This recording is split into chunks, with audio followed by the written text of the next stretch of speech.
everyone, welcome to another session of A Day in the Life of a BA. My name is James and I'm the president of IIBA Ireland, and I'll be your host today.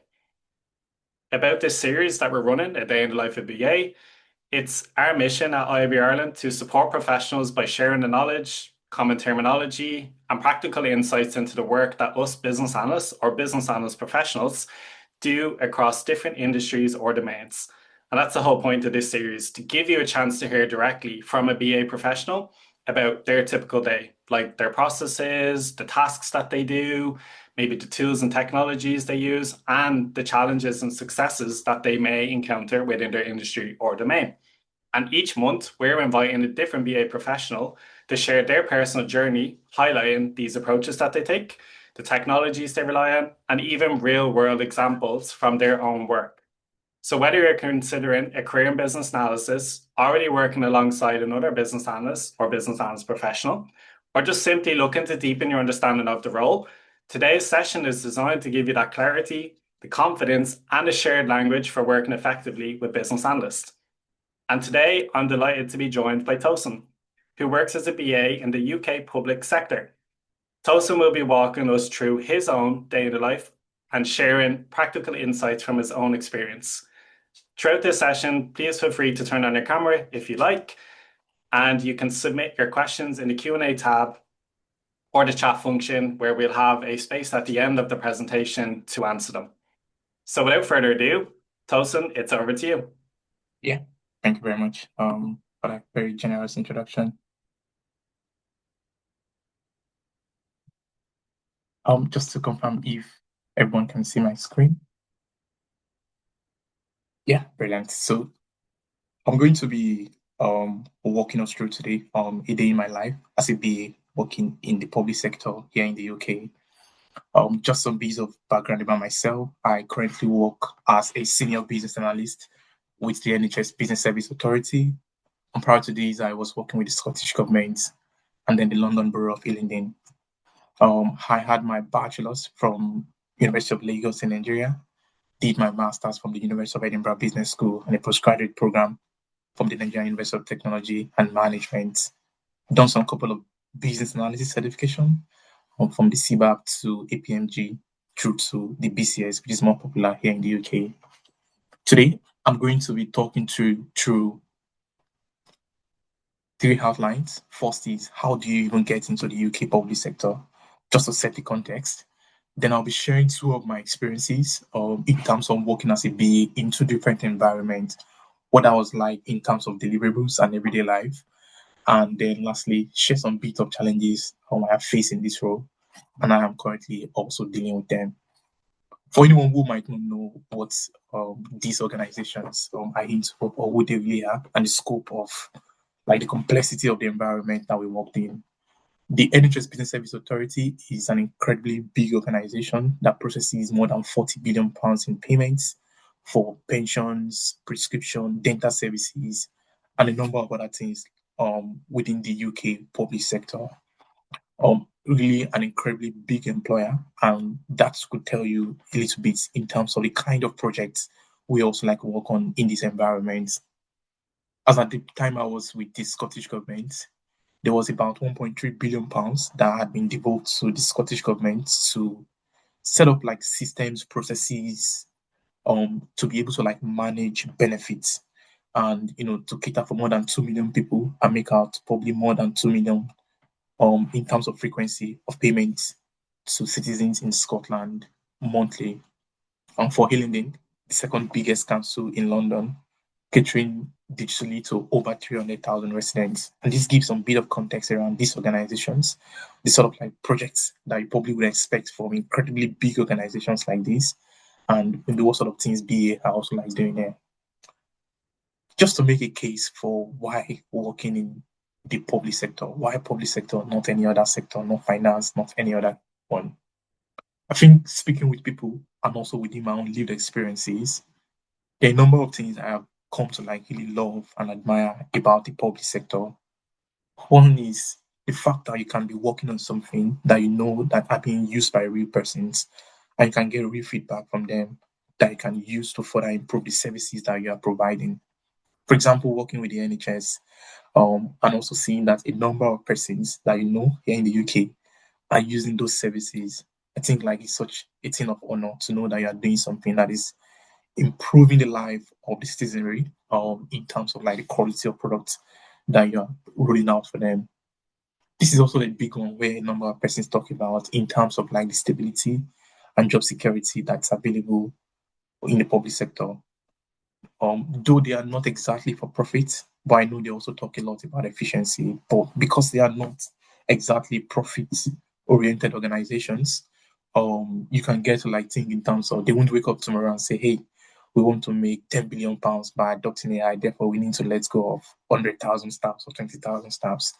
So that in some ways ensure that there's some sort of like, stability and, things that are relatively calmer within the public sector. Among many other things, there are things that also lobby around diversity. For someone who you are from a kind of context like mine, in terms of a racial context, you can get to see many other persons like you, or if you are from any sort of minority group, you can get to like see people from your kind of context.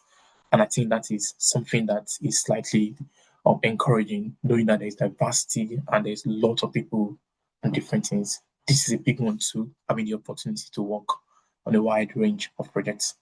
So how do you even get in the very first place to this public sector? There are a number of websites where you can usually find opportunities in this public sector. For my current role, NHS Jobs is one of the very big ones where you can see a lot of job openings within the NHS context. NHS Scotland, NHS England, NHS Wales, they all have their own distinct job boards that you can get to like look into. The civil service, very much known by a number of persons, which like literally host a number of jobs across different, public sector organizations, from DWP, which is the Department for Work and Pension, host a number of jobs. But beyond all of these are also these other platforms where you can see jobs from councils to government arm's length body and a few other places. When you're trying to make an application to the public sector, um, within that job application, you always see them, for example, ask you or to write something about how you meet these essential criteria. They always call it out for you. So they can list 5, 6, 7 of them, and then they want you to write a 1,000 word personal statement showing how you meet these essential criteria. It just means that you need to write something, and from that, they can be able to assess if you are a very good candidate. But beyond that, is also in the part of your application. There's something they call the blind application. What that means is that when you are submitting your application, anything that might give some sort of like context about you and that might make anyone to be slightly biased towards you, they want you to take that off.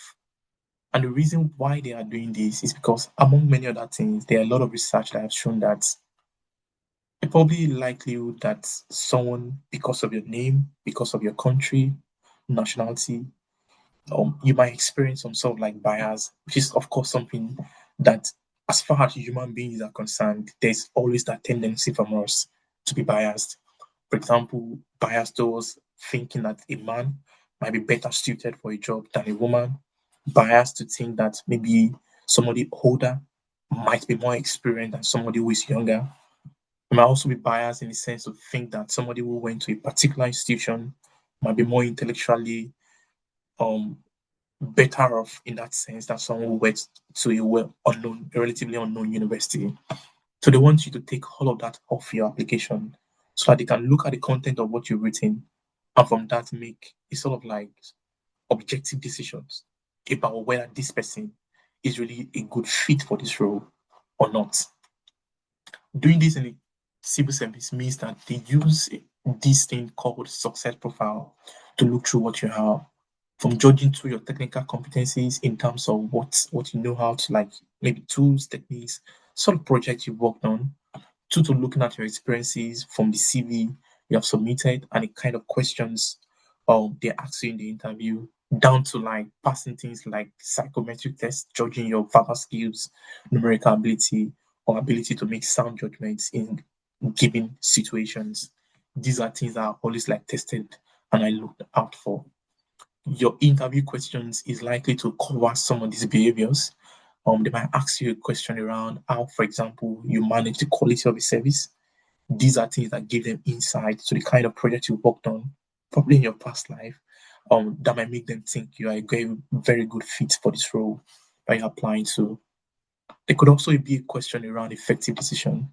However they frame this, you will know that they are trying to check how you make sound judgments, how you are able to like advise stakeholders with the analysis and decisions analysis that you've done to make informed decisions on business, whether it's you guiding decision for senior stakeholders or it's you making a decision based on the kind of analysis that you've done. Um, Collaborating and partnering so is also something they look out for among many other behaviors that they have here. So this is a way to be able to communicate that you have requisite experiences to work in this sector and that your experiences, things you've done all together are able to like add tremendous value in creating very, very good environment within the public sector. One thing I also advise is in doing all of this, definitely you need to write personal statements like we talked about. This style approach is increasingly very popular in terms of talking about your experiences. And when talking about your CV, try and look into your experiences and whatever you are writing, think in terms of what tools have you used, mention the project, try to tailor your experiences to the role. Not just list everything that you've done or just the job title without anybody having an idea or what sort of projects you delivered within this context. When using AI, which I'm still going to talk about acceptable and non-acceptable use of AI, you probably just want to think in terms of like checking your grammar and you want to avoid anything that might make you look like you are inflating your experiences. And then the time comes for you to talk through them, you are not able to do that. Speaking about AI and how very much of a good way you can use it, there's this framework called Magnet that I've seen a number of persons use with respect to how they fine tune whatever they have written. Say they ask you, for example, in one of the essential criteria they are seeking for how you have maybe led requirements or management efforts before in any of your past projects. And then you've drafted a project to say, for example, you built like an AI chatbot, but within that context, you zoomed in into how you gather requirements or elicited requirements, manage requirements, and all of those things that we say with respect to requirements management. You have drafted all of that, and then you want to further fine tune that with AI. So this is like a way you can literally prompt it, make it, make it specific, take away flaws from whatever I have written, use very strong action words just to like show leadership and show very strong actions I have taken in implementing this project.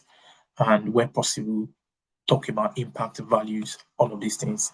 This is like a framework you probably want to keep at the back of your mind when you're trying to refine whatever you have written. And speaking about non-acceptable use of AI, like I mentioned here, almost all the jobs you apply to in the UK public sector context, particularly from the civil service website, they will always call out how or what they think is an unacceptable use of AI. Do not inflate experiences that you do not have. Do not say you did what you didn't do, and any of those things that might make anybody to doubt the credibility of your application. Just from further tips before I move away from here is think that you are talking about continuous story, even though they're asking you to speak to multiple criteria. Just bear in mind that you are still speaking about a consistent story for all of them because you are building a statement within that document you are sending across to them, and pay attention to your vocabulary. More importantly, when using the STAR approach, don't spend all of your time trying to talk about the situation or the results and less time about the action. Where you are showing evidence is in terms of the actions that you have actually taken. That's how somebody will know that you have done the work. And speaking about vocabulary, you should mind if they ask you something about your knowledge in working with Agile, that will not be complete, of course, without you mentioning some of the key vocabularies in Agile. Like I always tell people, one of the ways to show you're an expert in the field is your use of words, your use of language. So you want to pay attention to what you're saying. So you're applying to the NHS, for example, and then they ask you to say you have knowledge of building business cases. Just saying I know how to build a business case is probably not enough. There are some other vocabularies like how you arrive at the preferred options, how you build a SOC that then went into an OBC, that led into an FBC, among many other vocabularies, are things you probably want to reflect in that. For anyone thinking, hey, I don't think I know a number of BA terminologies, one of the good place to start from is to read. And these are some textbooks that you might want to consider, from Babok to these business analysis textbooks that is more popular here, particularly in the UK, because it relates more to the BCS, which is the British Computing Society, like textbook that you might want to like make a reference to build your knowledge. I remember the first job I applied to here in the UK. This was a question I was asked around a project I've worked on recently, and then I was able to show some of the vocabulary that we have been talking about. Let's talk into about the GDD capability framework before I then dive into what is my day like, how must it be within the UK sector. When we talk about this digital and data career architecture, essentially gives you an idea of what you are likely to be doing as a BA in any organization within the public sector context. For example, these are like level of skills they require you to have depending on what level they are hiring you. For example, as a senior BA, where I am going to like basing some of this discussion on, you are required to be a practitioner in some of the skills that we are going to be looking at. For a junior BA, for example, they might expect you to have some ideas of some techniques that we use in business analysis. Same thing with like a trainee BA. But for a BA in this context, they might expect you to have working knowledge. And all of these have been defined on their website, which you can check out to read more about the GTD framework. But from a senior BA lens, they expect you at the very basic minimum to have some of these skills and not just have an awareness of them, but to be a practitioner of them. What makes a practitioner? They have defined that context. But among the many things they expect from each of these, for example, is you being able to like lead business process initiative on work. And that means that you are supporting in evaluation of business performances, spotting opportunities and problems, and even able to like make very solid recommendations to further improve the quality of work that's being done here. We also have things around business modeling. I mean, at the very basic minimum, be an expert or be a practitioner or being able to create models, diagrams that are able to like depict complex business processes and environments. So this, for example, gives you some idea of what you are likely to be doing as a senior BA. And even if we take away the senior from it, or what you're likely to be doing as a BA within the civil service context. So be expected to have some sort of like experiences working across delivery environments, whether you're working in agile, you know what is expected of you as a BA. If you are working in agile or in a waterfall environment, at least you're able to like add some values to the conversations that will be going on in those places. User experience analysis, maybe working with colleagues in UCD, which are the user center designer guys from, I'm still going to talk a little bit about them as we progress with these conversations. Whether it's a user researcher, interaction designer, content designers, you have some ideas of what it means to work with these guys with respect to the kind of work you are doing. So I'm going to talk about one of my roles where it looked like we were internal consultants. And what I meant was for us to get pulled into a project, the ICT team, which is like where the BA within that particular environment like sits, there's a work queue where projects come in. So we receive that project, our manager receives a project, they do some initial triaging just to like see is it something worth further investigation on, right? It could also be the head of ICT, for example, during one of their senior management meeting. There was a particular project or a particular idea or initiative that was mentioned by one of their other colleagues. That is like they've done some bit of triaging that yes, this is something worth further exploration. A BA is pulled into that project and hey, this is an idea we've gotten. This is a call we received from this department. Go and do further investigation. With respect to that investigation, there is already like a framework for what we should produce for that investigation we are going to do. Amongst many other things, we always first of all produce a feasibility study paper that has some items that needs to be filled out. What's this problem? What's the problem that's being solved? What is the value that might be unlocked in solving this problem? Or it's an opportunity that we're trying to capture. What's the value of it? what are the benefits that we are likely to get from here, among some other items that are within that feasibility study paper. So we do a lot of like speaking with the service, we do a lot of speaking with the teams, we do a lot of like further analysis just to be able to better understand what is to be done. That work is submitted to the senior management during one of their meetings or reviews. They look at the study paper and like, okay, I think this is a project that has a potential. Can you take it further for further analysis? And that's then when we then begin to like build a business case. Now, the business case we develop in this environment is slightly different from how we build the business case in my current work environment, which I'm still going to talk about. But it begins with receiving a project brief. We do our analysis on that, and then we then pass on that analysis, the document we produce out of that, the artifacts for the senior management. We then make a final call on it that this is a project that is worth doing, and then the entirety of that work is handed over to the PMs to deliver. Once in a while, they might invite you as a B to join them in providing XYZ support, but usually the PMs take ownership of the work from there through to like the delivery of that project. So my typical day in this particular environment was we have calls with the service. We call them service because when you work in government, sometimes there are like two sort of like way to view it. If you imagine somewhere like McDonald's where there are some guys at the back that are frying the chips, that are frying the chickens, and then there are some people at the front that are then serving that to the customers. Within that public sector context too, there is a service who are called the service or more like the operations team. They are more like the public facing, who deal with the public. Then there were us, the BAs, the PMs, and the other guys who are like the back end office, who are like doing the buildings for them and then handing over whatever we have built to them. So when the request comes, usually it's coming from the service. So you have a lot of calls and conversations with them to understand what they are trying to do. And so my day involves sometimes speaking a lot with these guys, having meetings, calls, conversations, joining different stuffs, including holding workshops for them to better understand their request. Once I'm clear on that, we then begin to like do our work. Yeah. From discovery due to through to like many other business analysis activities that we carry out, down to like peer reviewing other BA who might be doing other things somewhere else.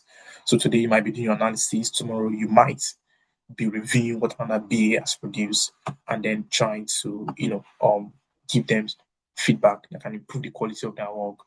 And then we then hand over, and then once in a while you provide some strategic input there. But we don't do any technical build within that particular environment. So talking about some of the business analysis activities to carry out, these are some of the things that look like it in terms of, for example, might be doing analysis. Say you're trying to, as part of building your feasibility study, you're trying to deploy frameworks like PESU, you're trying to do things like Porter 5.6, just anything that will make you to make very strong arguments. But this was put together by a colleague I had worked with one time, and I felt that was really very good. That's why I'm including it in this slide. But it reflects some of the analysis work that we carry out as part of the strategic analysis work we are doing within this space. So it could be a lot of things from managing stakeholders and then deploying all of these techniques to trying to like build a business case and see how all of these other analysis frameworks also feed into like that. Some of the projects that we worked on, there are quite a number of them. For example, I remember might be buying things like different like case management systems. When you work in government, case management is something you hear a lot, whether it's something that's dealing with benefit management or it's something that has to do with fraud, or something that has to do with domestic violence tracking, or something that has to do with like maybe housing and then the various skills that they have, or it's something that has to like do with waste management and managing a whole lot of fleet that the organization or the government organization like has. You might be doing a lot of things with respect to procurement. It doesn't mean you are the one buying. It just means that you do some initial analysis that fits into like how the procurement eventually like goes. And then sometimes you get pulled into some of the conversations because you were the one that did the initial analysis of eliciting requirements. And so you might be able to provide strategic input to some of those things. The point I'm trying to make is you might be very much involved in procurement projects, so I was part of some of these procurement projects. Process improvement is something you most likely will get pulled into a lot. I did a number of these because you are always going to map processes, always trying to understand how are we currently doing things. If you want to do something around gap analysis, you need to understand what is their C's, where do we want to get into. So I did a number of these process improvement projects. Policy implementation is also a very big one. Because you work in government, things are always changing. They might say, oh, we don't want to do this like this way. This is how we should do it next time. That might mean you need to do some configuration on your current system. That might mean that the ways of working in your team might need to change. That might mean that some of the things that are on your websites, some of the content need to change. If you are changing content or you are changing buttons or functionalities, that might mean that you might need to do some sort of like further testing from accessibility point of view.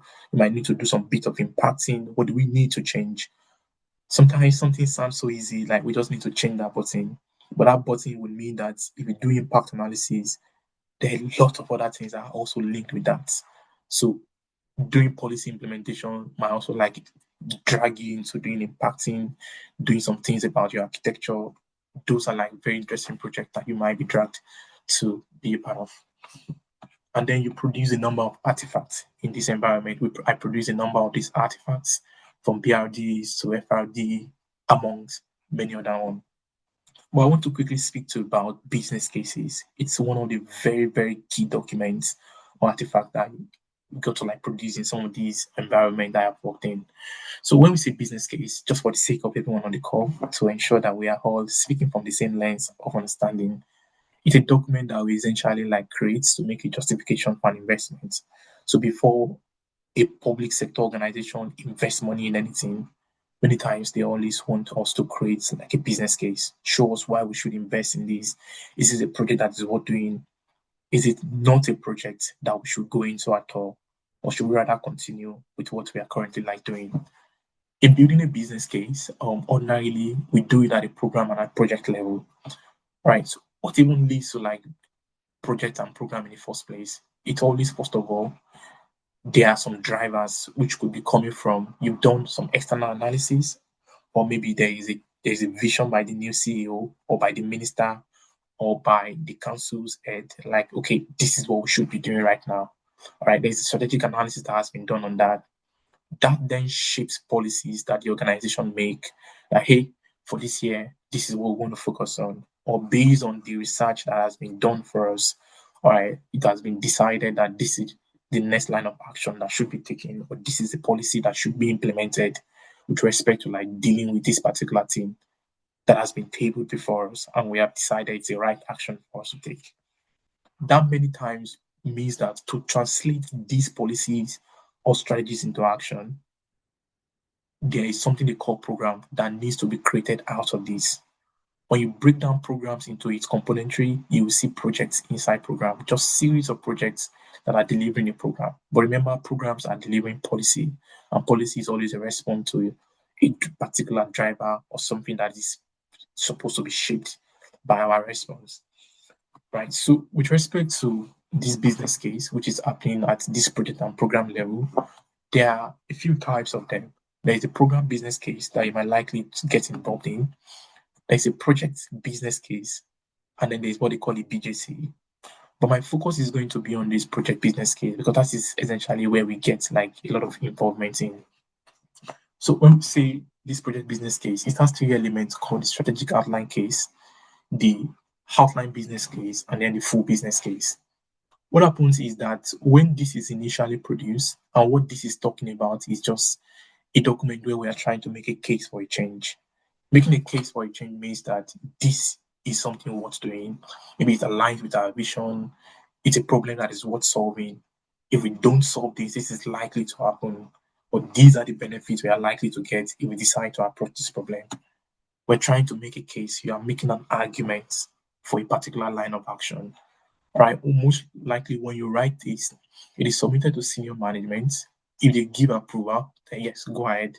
We then go ahead to make an outline business case. Again, that is like a document building up on this and then contain some items inside of it that are not necessarily in this. If this is like approved, we then go into the full business case, which of course contains some other items that are not inside of this before a final decision is then made that yes, let's go ahead and do this and that. One thing to bear in mind when you are building a business case is the length always vary from project to project and from the level of complexity involved to like another. If you're making a business case for, say, a project that might not require more than £1,000, I probably don't expect you to be building something of 100 pages, right? And if you are building something of £1,000, it might not be something that takes you more than maybe a month, for example, to develop. But if you had a lot of complexities with that, say the amount of money this is likely to be requesting from this government organization is a lot, then it might take a longer time. It might even take a lot of pages to be able to make coherent arguments. I've seen business cases that take more than 6 months, more than 1 year, some even more than 2 years within the public sector. And that's for a justifiable number of reasons because of the level of thoroughness and rigor that needs to go into it. In the public sector, to build a business case, we follow this approach called the 5 case model. And this 5 case model is essentially just ensuring that we look at a business case from multiple points of view so as to ensure that we are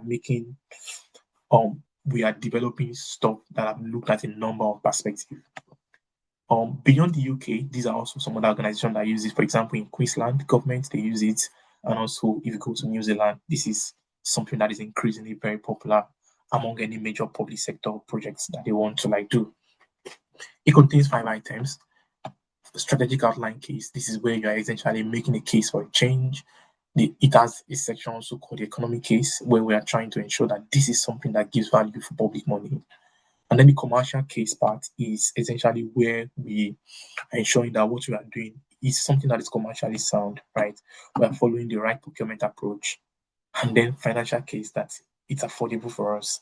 All right, we have considered where the money will come from and how it will be sustained.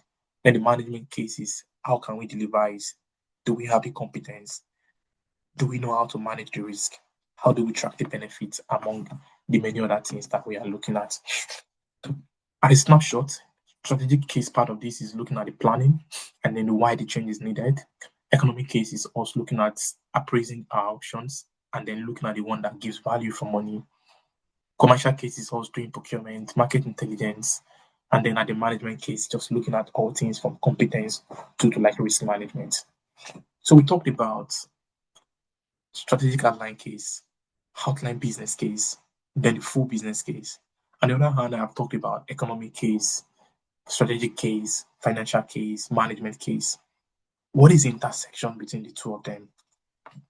When you are building a SOC, which is a strategic outline case, essentially these are the 2 items of the 5 case model that I feeds into that. So to build this document, you are literally going to touch on these 2 items. And then to build an OBC, you are literally going to touch on these 4 aspects of the 5 case model. And to build an FBC, you are literally going to talk on this 3 aspect of the 5 case model. We've done a comprehensive video, webinar where we talked about this. I'm happy to point anyone to further learn about it.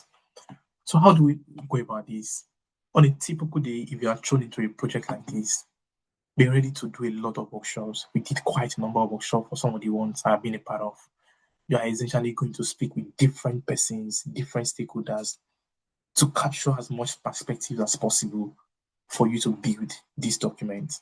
And so you might be having different workshop for the SOC part, different workshop for the commercial part, different workshop to know the benefits of doing these projects, and then through to like what is the best delivery routes to get this project done.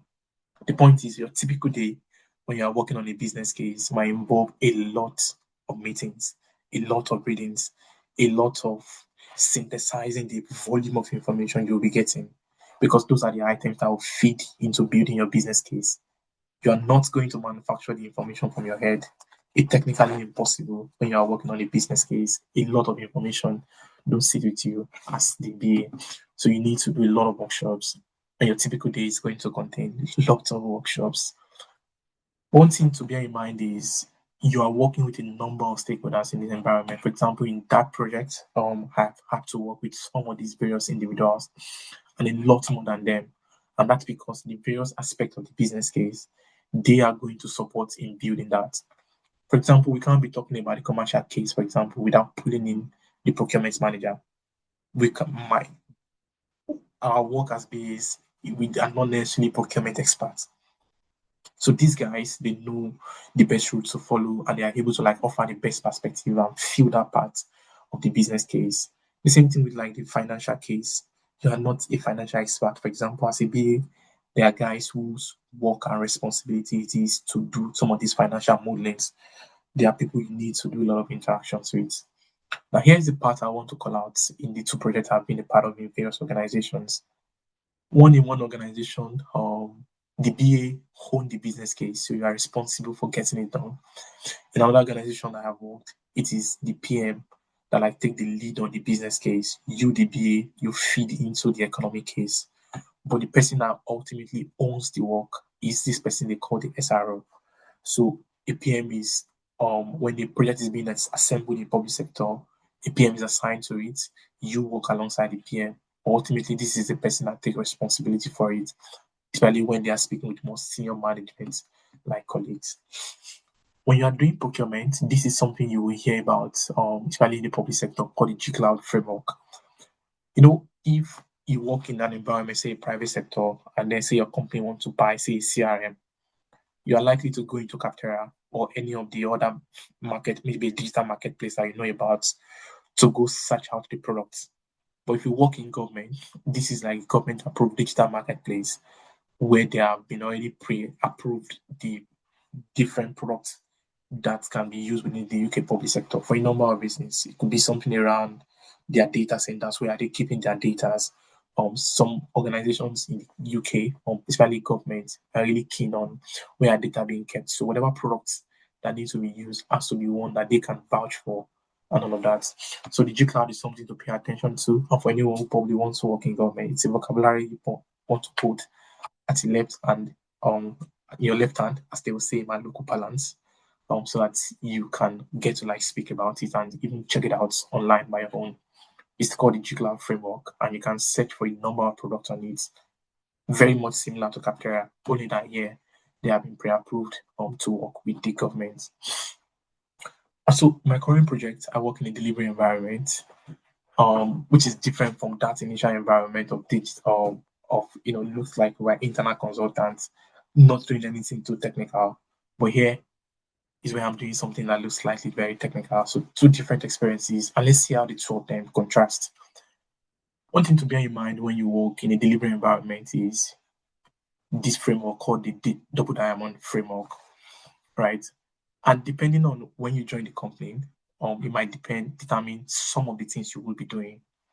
If you're joining a project that is likely just starting off, you are likely going to be starting with them with discovery, just trying to like do discovery with them. And then from there, trying to niche down on the opportunity we're trying to solve, and then begin to explore the various solutions that can be developed. They can be doing things like POC in this place, for example, and then going into like doing the designing, where you then begin to write some of your more stories, your ACs, and doing some other technical jargons here and there before we then deliver the service to people that will use it. But it's a framework to bear in mind, and it determines where you are at here, probably determines a number of things that you do. But these are some of the things I've had to like do depending on the various stages I've been. For example, in the current project I'm on, we're already close to like go live, or we've moved from building MVP1 to MVP3. And then in that project, there is another project that is also starting where we are already like in the alpha phase of it, and then we are building a proof of concept. So we've had to like go through some items here and then be able to like do them. But at these different stages, you are likely to do different things as a BA, which I have mentioned earlier. From speaking with stakeholders to capture requirements, from to like doing demo with them, especially if you are at the develop phase. We have done a number of demos, UAT, trying to work on some of the bugs that have been identified because of your UAT and those different things. This is not like something I was familiar with in my previous projects where you just work on documents. This one is slightly more hands-on, and then you speak with many people, work on more technical bits. Now, in my previous role before my current role, I was more of a product PA, and then there is the more technical side of business analysis where there's guys called the technical BAs. It looks like my current work is wearing both the cap of this product BA and then technical BA.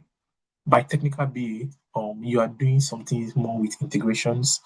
You might start hearing yourself talk about APIs, talk about interfaces, talk about integration layers.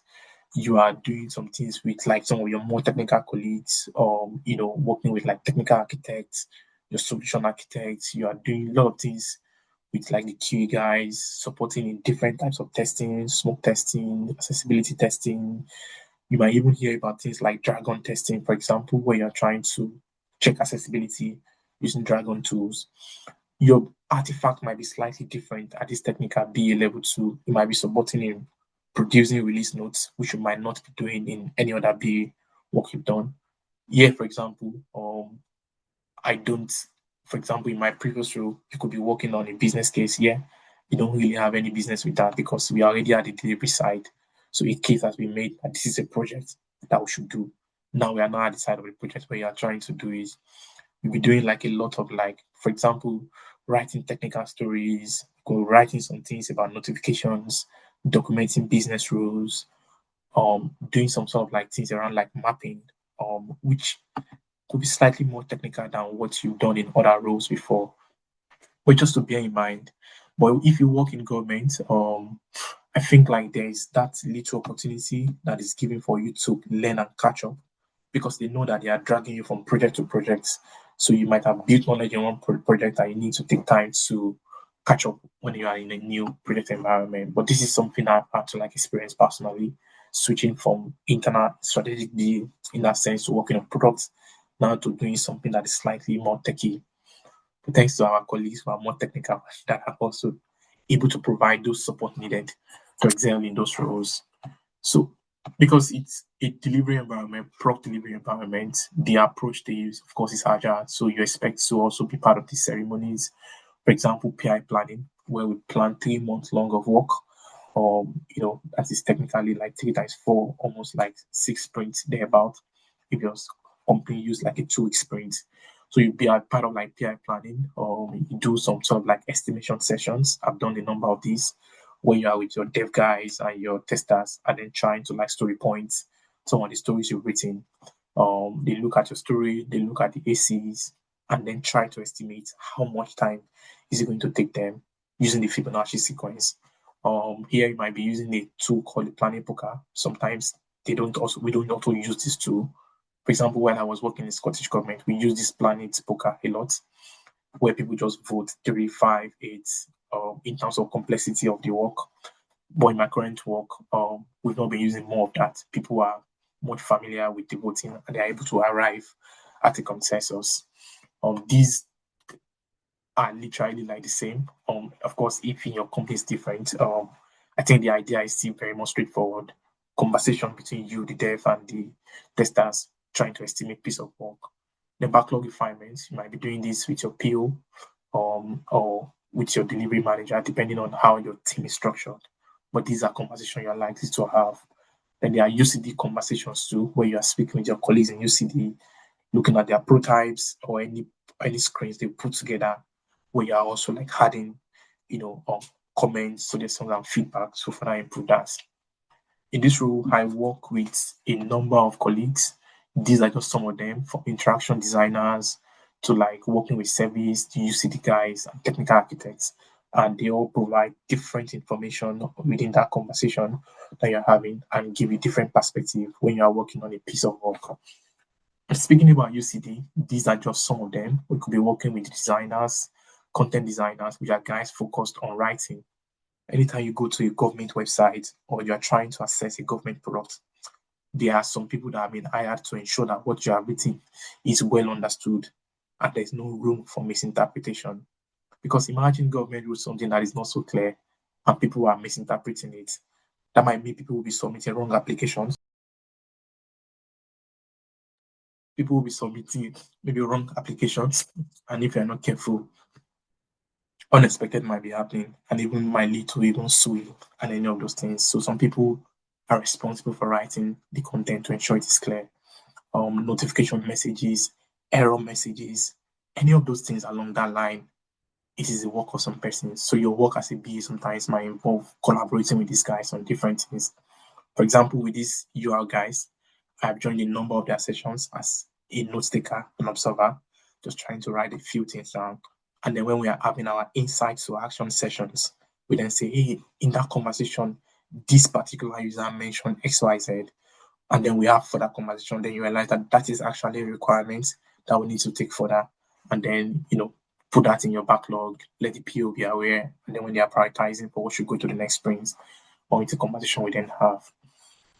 In these roles too, it also involved that I work with a number of colleagues who are contractors, whether people who are based offshore, means that they are not living in the UK, or people who are like onshore too, colleagues from other companies, but they are stationed within your company to be working alongside you. So they have different ways of working, and then you'll be able to like deal with them. And so their interests are also slightly different, which you also like, they might be slightly too focused on delivery, or because you are more of a permanent staff, you also have some things you're also trying to look out for just to ensure that you guys are all working together to ensure that value is ultimately created for the organization. I remember in one of the roles, so much so that this double diamond had to be created just to like show how the BAs work with the service designers across these phases of the double diamond. It's an interesting one to like know how your work intercepts and interacts with some other persons. Some of my engagement in my current role involve writing tickets, doing refinement, BA review with devs and QA. So the QA, once the dev have built stuff, we go in to see if our acceptance criteria have been met, and then you do your initial review with them. And these guys, sometimes when they do their testing, they upload test evidences into Jira, and then you go in there too to look if your acceptance criteria have been met. So the conversations with them, you do a lot of like demos with the service. Anytime you ship out a new feature, you need to do demo with them because they are the one that will use it and they need to understand. Sometimes they ask a lot of questions that are very technical because they interact more with the service than you. They probably know a lot more than you, but they are much there to really help you to make their lives to be easier. A lot of documentation on Confluence, documenting decisions that have been made, documenting risk, decision logs, for example, you maintain that, so that the team does not agree on something today, and then we go ahead to build it. Then the person that said go ahead and do it now says, who asked you guys to do that? I'm like, but you said it. Said no, I never said that. So to avoid those sort of like back and forth, there's always a decision log where any major decision with respect to a product, we always try to like log it there and keep it visible for everyone before committing to it. Reviewing test evidences, peer review with your colleagues. There might be another BA working with you, doing like a different work. Might be, hey, can you help me look at these stories I've written? Can you look at my acceptance criteria? Do they make sense to you? And then you have those conversations. And if you need to do a UAT session with some of the people you have built this product for, you also support it, facilitating like that. This was a brilliant one put together by one of my colleagues, just trying to talk about the different things they also do within their own like product. My typical day in this my current role, of course, like you do your normal ceremony, you do your stand up. It can be a status update where you are meeting with the service to let them know this is where we are at with respect to what we are building. Then we have different catch-ups and meetings. For example, the PO and the BA, we usually like meet regularly to have conversations where you are with your tickets, with your stories, what's going well, what challenges are you facing, and all of those different things. Then UCD and the BAs, constant, always having conversations. Then you do your BA work. Then you do your wider BA meetings because we work in government. There might be like almost 70 of you who are BAs, 100 of you who are BAs, 150 of you who are BAs. There are some organizations that have more than 250 BAs. So there are always wider BA meetings where you can join to like learn new things from them and the project that they are also working on. We use a number of tools. Miro is a constant. UCD guys always use Miro for their blueprinting.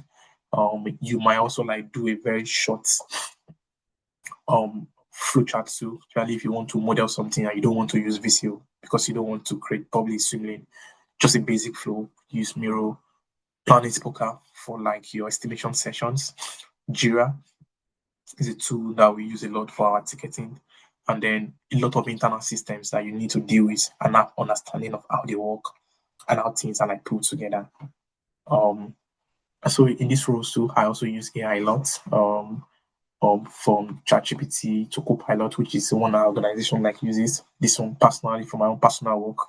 And then use Claude a lot. And then there's Rovo, which is the AI that has been built inside Confluence. In case you want to search for something in your Jira or in your Confluence very quickly, it can support you in like quickly like doing that.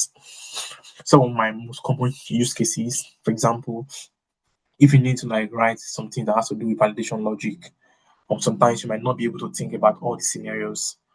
Sometimes giving some basic concept ideas to like the AI, hey, I'm trying to write validation for date of birth, for example.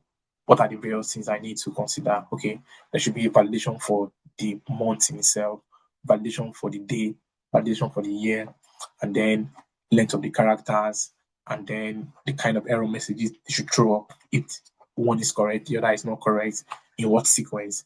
So you build those various validations, and the AI is able to think very quickly about it and tell you these are like 12 validations logic that need to be incorporated in that. Sometimes when you're trying to write your acceptance criteria too, and you need to look at a number of scenarios, as you'll find out, I mean, for people who are more technical than me on this call, if you're trying to write your ACs, you could be looking in terms of like rules. What are the rules that need to be incorporated here? Or what are the scenarios I need to like consider? Or for example, you could also be looking at the screen I'm currently looking at. What are the various things that need to be met before I say this story has passed? So putting those three perspectives in mind, sometimes you can also use AI to be able to like help you generate more scenarios just in case where there are no business rule, for example, that are in place to help you build that into writing your stories. When you have like a long workshop, for example, if you record with teams, sometimes you need to do some analysis on transcripts. You don't want to start listening to a 2-hour meeting to start writing notes down one by one. Sometimes you feed the entire transcript into Copilots, which your organization, for example, might be your assign or your licensed AI. You feed that into it, tells you some of the most important thing, and then you can take that forward. Those are some of the ways I have used that before. And then number of challenges you also face. For example,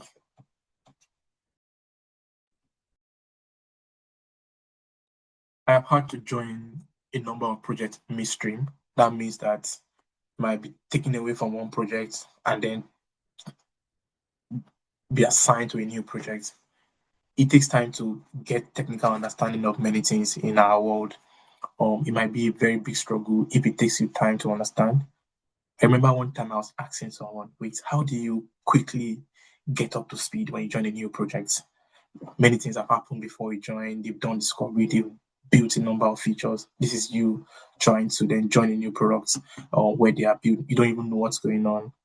It takes time to, I was asking, that was my frustration. It takes time to join, especially when we join a project midstream. When you move from an environment where what you are doing is not technical and then you join a project that is very technical, it takes time to build that technical, know-how to. You might have done BRD all of your life. Now you're in an environment where I'm telling you to do like a business rule documentation. You're like, okay, where do I start from? Or go and do data mapping for us. I'm like, I've never seen this in my life before. Those things like take time. When you work as a senior, for example, sometimes there is really nobody to review your work. You have to be sure you are doing the right thing. And nobody might tell you this is the next thing to pick up. You have to be that autonomous and that proactive in knowing this is the next thing I should be working on. Technical understanding takes time. If they throw you to start working with a system, it takes time before you build competence with that system. So it takes time to get familiar. And this was one of my biggest challenges when I started working in the accent. Sometimes I talk, I'm like, sorry, I don't understand it. I'm like, oh my God, I thought I was speaking English. And somebody is talking to you, you are hearing them, but you can't make sense of what you have heard. I'm like, but I thought I went to a school that spoke English. So it takes time to like understand like the accent. It was a big one, but in terms of working more with the colleagues, you get familiar with the accent. This was the biggest nightmare of my life, acronyms. When you join a project, people talk as if you've been there with them since the last 2 years. They start using a lot of acronyms. I'm like, I don't know what you are saying. I remember my first time working in Agile and then working in an environment where they used a lot of Agile, a lot of acronyms. So I remember I was asking what does DoD means because I thought it was one of the normal acronym of the company itself. Only for the BA I was working with to say, I think you don't know anything about Agile because DoD is a normal thing. No, it was something that I didn't quite like, but I mean, it taught me to know that okay, when do I know what to ask or what to ask AI or what to go online to just find out on my own. So when you work in an environment that speaks a lot of acronym, just do a lot of documentation as possible. Find people you are close to, ask them a lot of questions, and then it takes time for you to become more familiar with those things. And I think, yeah, in terms of general tips, as I end my presentation on this note, is know the policy. You can't work in government without being familiar with policy, or you need to understand what is going on. There's always a policy behind the products you are building, behind the service you are working at. Just it's a very boring thing, to be very honest, but just find it as much as possible to understand what's going on. Make friends with the policy guys, with the legal guys, and even other people in the team that have been there much longer. Do a lot of documentation on Confluence. A lot of documentation has to happen. Don't let anything live in your head or in anybody's head. And technical literacy is a big one. Don't say I'm only a BA that all of what I do is write business case, or I only want to do strategic analysis. Find opportunities to build your technical skills. They'll be very much helpful for you. And that's where we end it. In addition to embrace ambiguity, one project is different from the other, but your ability to make sense of things very quickly, I think it will be a very good asset that will help you in the career in the public sector. And that's me for tonight. Thank you for having me. Happy to take any question or contribution from anyone.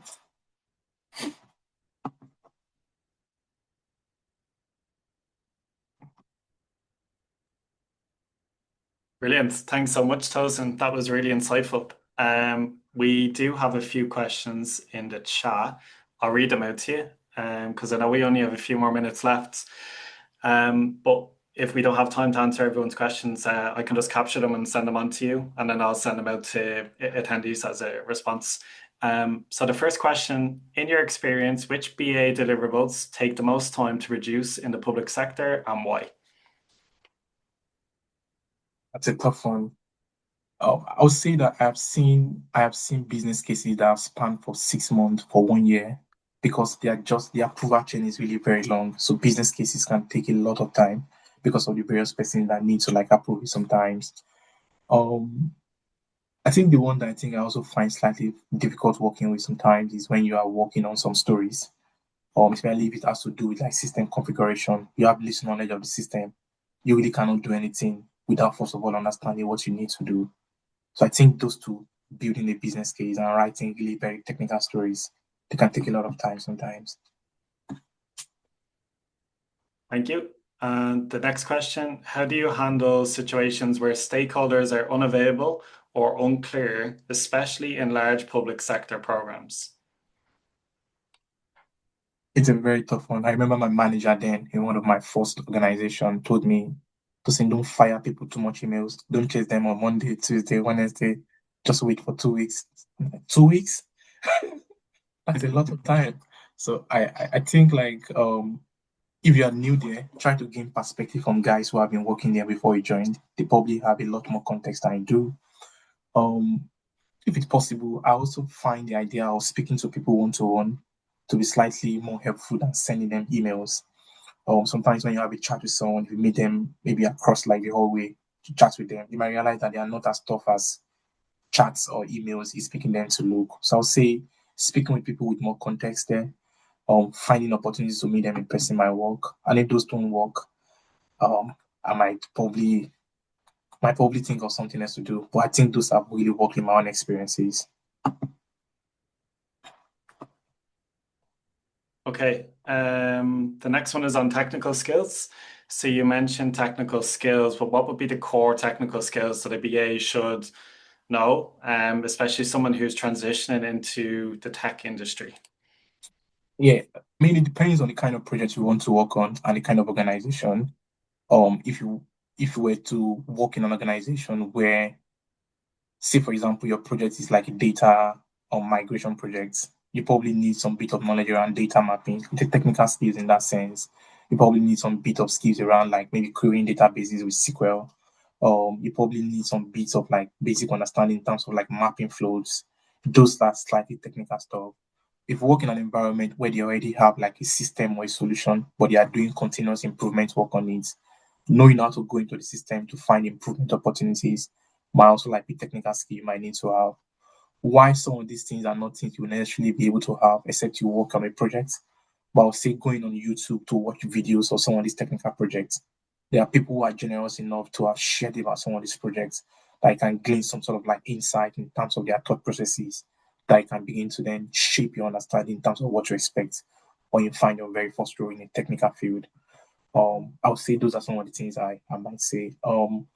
There's also like a project I joined outside of work just for me to learn more about AI, and our trainer asked us to build 4 AI products. I have not attended most of my meetings because it was just so overwhelming. But I think finding opportunities like that to do something outside of work, like building AI products, joining guys who are trying to like gain more practical experiences, can also be something that will help you. Brilliant. Okay, I know we've reached the top of the hour. Guys, whoever wants to drop, Tosin, if you want to stay on, we probably have about 3 more questions or 4 more questions, or I can send them to you. What would work for yourself? Yeah, I'm happy to wait behind, but I just don't want to overstretch your own personal time to whatever works for Yeah, you is look, fine as well. I don't mind. I don't think we've ever got this many questions before, so it's great. I can spend another 10 minutes. But look, whoever wants to drop off, guys, please feel free. You don't have to stay here because I know we've reached the top of the hour. But I'll keep reading these questions as they come in. So we'll drop off about 10 past just so that we do have some sort of limit because otherwise we'll spend all evening talking. Okay. The next one. So, I like this one. What are the biggest bottlenecks you've faced during requirements gathering or analysis in government projects? This feels like an interview. um, I mean, personally speaking, biggest bottleneck.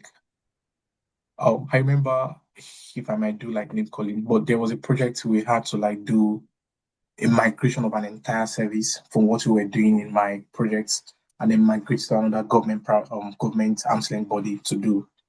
And these guys are just like starting up, and that meant that they needed to do a lot of recruitment to be able to have some of the key staffs to be in place. We had a timeline for because there was already like there was like already an injunction from like the department that we're working with that this has to be transferred from you guys to these other guys. So we're trying to get their requirements. So we have these systems, we have this data. What is your own requirement? How do we get this across to you? Because they didn't have any team in place. There was really nobody that was responding to us. Time was going, time was going. Eventually, they had to like make a call to stop the project after like escalating it to more senior colleagues. I think the bottleneck in that instance is the lack of readiness from the ends of those who were migrating the service to. I think that was a big one. Why we could do that escalation in terms of because of the level of investment of interest from our own senior colleagues, because we've been mandated by more senior colleagues to get the work done. I feel like if that was not there, it might have been a very frustrating project. I've spoken with friends whose project has stalled for like months. They just can't progress ahead because of lack of readiness, for example, from the hands of the other people they are trying to work with or the other colleagues that they are working with. So my own experience is that service offboarding project, the lack of readiness from the hands of those who are trying to offboard to, I think it was a major bottleneck before the project was eventually like, it was stopped. And then I think now there are some new guys that are picking it up, trying to work on it because these guys, they seem to be more ready now. Brilliant. Okay, we've already answered technical literacy. Um, this one is about, I think you mentioned something about documentation being too wordy. So they're talking about business cases. Um, uh, I suppose it seems very specific. So does that mean my business case might come across as unserious if it's too wordy in terms of it's not Yeah, simple enough? yeah. I mean, it's not a straightforward question.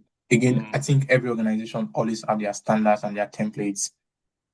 in my own organization, we have a lot of templates. We have a lot of past business cases you can always make reference to just to like learn from it. And there are always like revision gateways that have been put into place across different phases of the business case. So if what you have written is not good enough, they probably tell you to go, they will append some comment here and there that we are not clear about this part. We are not able to make decision because we don't understand what this part is saying. Then you go back and build more content into it. Um, but again, like I mentioned, if it's just a £1,000 project, for example, I don't expect maybe like a 1,000 page of business case because it might just be like trying to overkill something that is really very small. But if they are making major investment, £10 million, £100 million, then I think like the more level of detail that can go into it, the better. And in fact, the kind of BAs that work on those projects in my company, some of our more principal BAs, they're the ones that lead some of those very complex pieces of work. And there are a lot of other BAs too who do different part of it. Program managers also are part of that, including other project managers that lead some of those major initiatives. So I think like the level of team that they will even stand up will not allow you guys to produce something that is not good enough for the intent it's supposed to satisfy. Yeah, I think a typical BA answer, it depends. You want to keep it simple, but you want to make sure that it has the key information that decision makers needs. Okay, and then what new skills do you think BAs need today to stay effective in the UK public sector, especially with the rise of AI and automation? Yeah, I think a couple of skills are still much very relevant. Sometimes when I see people maybe trying to train new BAs and then they are writing AIBA, I'm like, what do you mean by AIBA? When you look at the curriculum, you see them talking about stakeholder management, requirements management, process mapping, maybe like supporting testing. The existing skills we have as PAs, I still believe they will still find relevance even in this age of AI. But then we can definitely do more with what we have because there is now AI, maybe to do better analysis, to produce better rigor, more clarity in the work that we do. But I think the basics are still going to be much relevant, know how to speak. I was having a conversation with James earlier. We're talking about being able to have conversation with your stakeholders, building relationship, having that quick understanding of projects, being able to make meaningful contributions. Those are like still very much very good skills that we still need to have.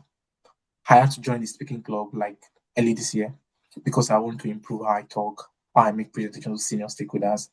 When you have conversation with those guys, they don't seem to ask the kind of question you ordinarily would ask. I'm like, why is he asking me this question, not that question? So that really like it fancies my interest. I'm like, I want to know how these guys think. But it begins with how do I even stand in front of them and speak in a very coherent way that will know that this guy is really very intelligent. So I'll say communication skills, requirement management skills, technical skills, knowing how to manage people in your team. I believe that these skills are very much relevant even in this age and rise of AI and automation. Yeah, I completely agree. I think AI, like, it's just we need to treat it like a system or a tool that us BAs use on it in any project or any initiative. And we're using our BA skills. Our core BA skills are never going to go away. And even with the likes of AI, it's not going to make us redundant or anything like that. Okay, we have time for one more. So it's on AI usage in terms of policies. So within government, is there, I suppose again it depends, but is there like a policy to say that like organizations welcome AI? Rephrase that again. Yeah, so it's all about using AI, I suppose, when you're Yeah. doing your work as a BA. But some organizations, I know, like in the Department of Agriculture in Ireland, they don't allow AI to be used within the organization. But I guess from your experience, like any projects that you've worked in, is there an AI usage policy in place? Yes, I mean in my company, I think I don't know if official is the right word to use. It's co-pilots, for example. Mm, So we are allowed to use it post company's information, and that's because I think where the data is stored is still hosted within like the company, like server and all of those things. So I think like a number of companies in my own organization, the NHS BSc, we use like co-pilots. Even on our Jira, you'll see Rovo being like incorporated in that. And I'm sure that they've done the analysis on their end that I think we are safe and we are fine. if you use Miro too, there's an AI componentry inside of it too that also like make your analysis to like be, to synthesize things very quickly from your hands and all. But I know there are some other companies that don't allow certain AI usage. For example, if you work in is in Ministry of Defense, they are just something that because of the sensitivity of that industry, you Yeah. just cannot use anyhow kind of tool. So I feel like different organizations with their own policies because of the nature of what they are doing. But in some other ones, they have some that they are allowed to use, but in some other places they don't. So I think it's just good to be familiar with what is allowed and what is not allowed and play with the rules. Yeah. So guys, I think whoever asked that question, just be careful when you're using AI tools. I suppose if your company doesn't have like Copilot implemented, that you're using it responsibly, that you're not uploading confidential or sensitive information, and that you do check that your sponsor or whoever you're working with is comfortable with you using that tool to do your work. Because if they say no, then you shouldn't really. So you won't be known as like a criminal or anything, but just get the confirmation before continuing doing your work. Okay, that's all of the questions here. But thanks so much again, Tosin. One, for the fantastic presentation, and two, for staying online. And thanks for everyone who attended as well and for staying online. The recording will be out within a week. So keep an eye on our LinkedIn page, IIBA Ireland Chapter's LinkedIn page, and our YouTube channel. And look forward to seeing you guys at the next Day in the Life of a BA events. But thanks again so much, everyone, and enjoy your evening, afternoon, morning, wherever you're joining from. Thank you, Bye for James. now. Cheers, everyone. Yeah, bye.